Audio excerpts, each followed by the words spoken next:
I want to ask you something.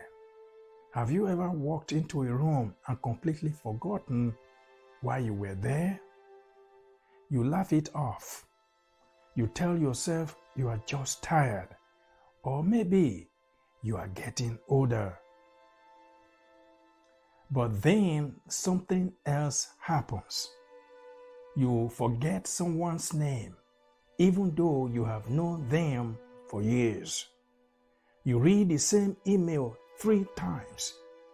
You lose your train of thoughts halfway through a sentence. And suddenly, your mind goes somewhere most people are afraid to admit. Am I losing my memory? Not long ago, a 48-year-old woman sat in my office. She wasn't confused. She wasn't disoriented. She was successful, healthy, still working full-time. But she looked at me and quietly asked, "Doctor, am I getting Alzheimer's?" I reviewed her history. I reviewed her labs. And I told her something she wasn't expecting. Your brain isn't broken. It's asking for help. And that is exactly what we are going to talk about today. Welcome to the Physician Reset, where we identify the hidden changes that begin years before disease and show you how to reset them. Most people think brain fog begins in the morning. It actually began the night before. Let me explain. Every night, while you're asleep, your brain begins working the night shift. Why? Because throughout the day, your brain creates waste products, just like every busy city creates garbage. If that garbage isn't removed, the city slows down. Your brain has its own cleaning system or built-in dishwasher. Scientists call it the glymphatic system. Here is how it works. During deep sleep, brain cells temporarily shrink. That allows cerebrospinal fluid to flow through the brain, washing away metabolic waste. You see, if you sleep poorly, wake up repeatedly, or stay up late scrolling on your phone, that cleaning crew never finishes. So, poor sleep may reduce the brain's ability to efficiently clear metabolic waste, which is one reason many people wake up feeling mentally sluggish. But surprisingly, poor sleep isn't the biggest mistake I see in my clinic.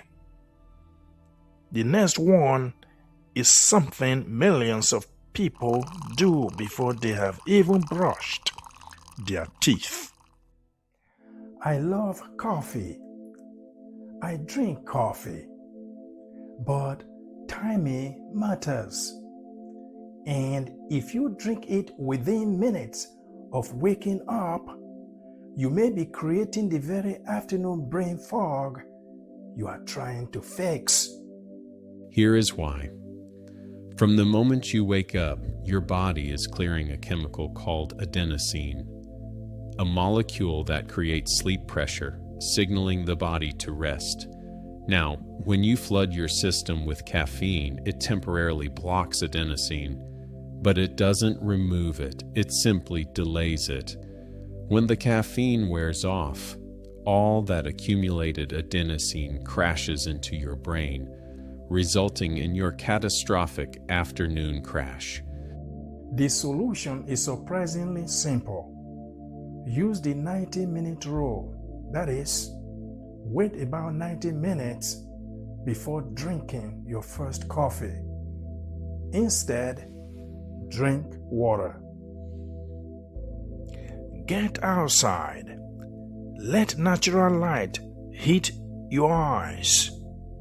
By so doing, you are helping your brain wake itself up as you increase your morning cortisol and naturally clear the adenosine. But fuel isn't only about caffeine. And if you really want your brain to perform better, move your body. Just 30 minutes of Zone 2 exercise. That is a steady conversational pace, like a brisk walk or a light cycle, where you can still talk but you can't sing. This stimulates brain-derived neurotrophic factor, often called miracle grow for the brain because it stimulates new brain memory cells. So far, we've talked about helping your brain clean itself and fueling it properly. But now we come to something that surprises almost every patient I talk to. They will tell me, "Doctor, I have spent hundreds of dollars on brain supplements." And my first question is always the same. Can those supplements even get into your brain? Because if they can't, they are not helping very much. Your brain is the most protected organ in your body. Nature built an extraordinary security system around it. It's called the blood-brain barrier. This barrier protects your brain from toxins, viruses, and harmful chemicals. But here's the catch. It also blocks many substances that are marketed as brain supplements. That's why swallowing a supplement doesn't automatically mean your brain receives it. Let's use magnesium as an example. Most people simply buy whatever bottle is on sale. But not all magnesium is the same. Some forms are excellent for constipation. Some help muscles. Some may support sleep. But very little reaches the brain. And that's exactly where brain fog lives. And one form receiving considerable research attention is magnesium L-threonate. It was specifically developed to improve magnesium delivery into the central nervous system. Rather than simply increasing magnesium levels in the bloodstream, its goal is to increase magnesium availability inside the brain. Although magnesium L-threonate has been studied for its ability to increase magnesium levels in the brain, but evidence for meaningful improvements in memory or cognition in healthy adults remains limited. More research is needed, but this is what we know.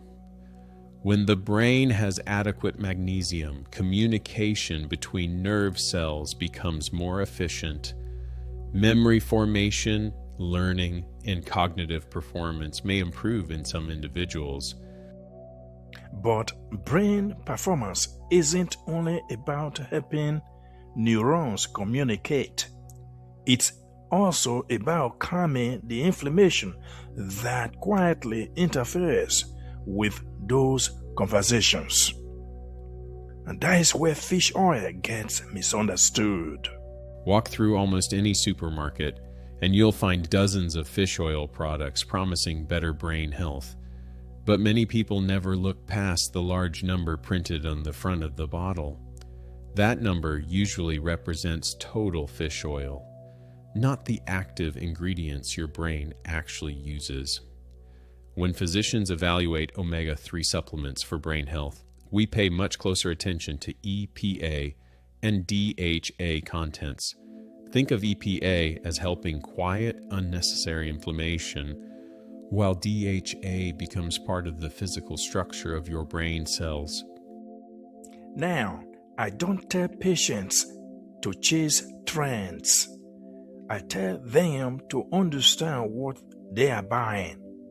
Because sometimes the most expensive supplement is the one that never had a chance to work. But here is something even more important. You can sleep perfectly, exercise consistently, take the right supplements, and still struggle with brain fog.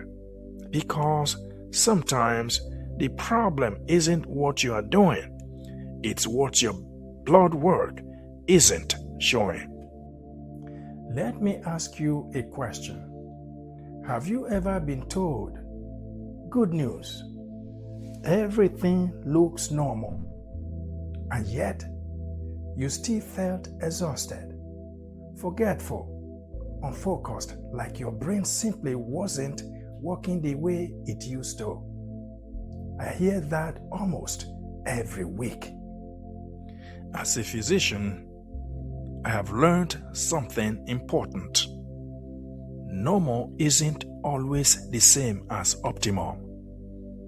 Most routine blood work is designed to answer one question: do you have disease? But the question my patients are asking is very different. Why don't I feel well? And those are not always the same question. So, when someone comes into my office with persistent brain fog, I am often looking beyond the standard panel. I am looking for clues. Most people know about blood sugar. Far fewer know about insulin. And insulin doesn't simply regulate glucose. It also helps brain cells use that fuel efficiently.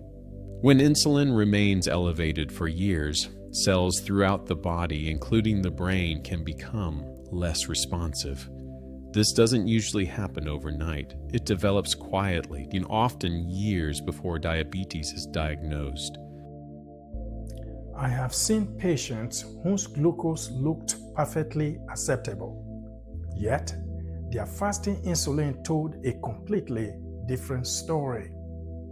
That is why insulin resistance can remain hidden for years, and sometimes brain fog is one of its earliest warning signs.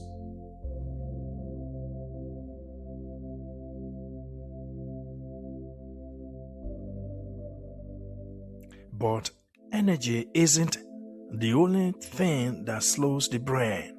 Sometimes the problem is inflammation. If insulin is the fuel problem, inflammation is the smoke. And one laboratory marker physicians often use is high sensitivity C-reactive protein. It doesn't tell us exactly where inflammation is coming from, but it tells us the fire may already be burning. When I explain inflammation to patients, I tell them to imagine trying to think inside a room slowly filling with smoke.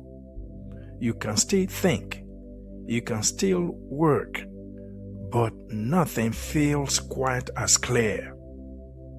But what if we could actually look for signs that the brain itself is under stress? That is where medicine is beginning to move. Now, researchers are developing new ways to detect changes in brain health long before symptoms become severe. One example is neurofilament light chain, often abbreviated NFL. When nerve cells experience injury or degeneration, levels of this protein may increase in the bloodstream. Another rapidly developing area is biological age testing. Rather than measuring how many birthdays you've had, these tests estimate how your body and potentially your brain is aging biologically. I want to be very clear. These are not routine screening tests for everyone. Some are still evolving. Others are used selectively depending on a person's symptoms, risk factors, and clinical situation. But they point toward something incredibly exciting. We are moving from treating disease to identifying dysfunction much earlier. And that is exactly what the physician reset is all about. Remember the woman I told you about at the beginning? She wasn't developing Alzheimer's. She wasn't imagining her symptoms either. Her brain was telling us something. And once we started looking in the right places, we finally understood why.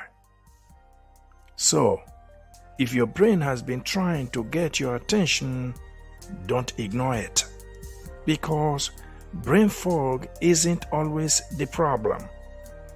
Sometimes it's the first clue. If you remember only one thing from today's physician reset, remember this. Brain fog isn't always the problem.